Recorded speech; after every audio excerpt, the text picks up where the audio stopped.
আসসালামু আলাইকুম। Online quiz ভিডিওতে সবাইকে স্বাগতম। আজকে আমরা কিছু প্রশ্ন উত্তর দেখব। প্রশ্ন: ফিফা ক্লাব বিশ্বকাপ 2025-এর আয়োজক কোন দেশ? উত্তর: যুক্তরাষ্ট্র। প্রশ্ন: বর্তমানে বাংলাদেশে ইলিশের কয়টি আবাসস্থল রয়েছে? উত্তর: 6টি। প্রশ্ন: ডক্টর সালেহউদ্দিন আহমেদ কততম ব্যক্তি হিসেবে জাতীয় বাজেট পেশ করেন? উত্তর: 14তম। প্রশ্ন: রবীন্দ্রনাথ ঠাকুর জাতীয় সঙ্গীতের সুর নিয়েছেন কোন গানের সুর থেকে?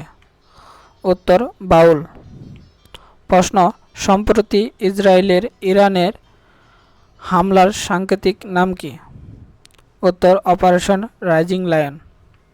প্রশ্ন: সম্প্রতি বিশ্বব্যাংক বাংলাদেশের অর্থনৈতিক সমৃদ্ধির পূর্বাভাস দিয়েছে? উত্তর: 3.33%।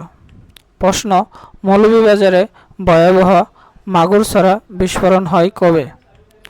উত্তর: 14 জুন 1997 সাল। প্রশ্ন: বাংলাদেশের এলএনজির প্রধান সরবরাহকারী দেশ কোনটি? উত্তর: কাতার। প্রশ্ন: ডেঙ্গু জ্বর হয় কোন মশার কামড়ে? উত্তর: এডিস। প্রশ্ন: মোসাদ কোন দেশের আলোচিত গোয়েন্দা সংস্থা? উত্তর: ইসরায়েল। প্রশ্ন: মেডে কল কি? উত্তর: বিমানের জরুরি সাহায্য সংকেত। ভিডিওটি দেখার জন্য আপনাকে অসংখ্য ধন্যবাদ। সবাই ভালো থাকবেন। আসসালামু আলাইকুম।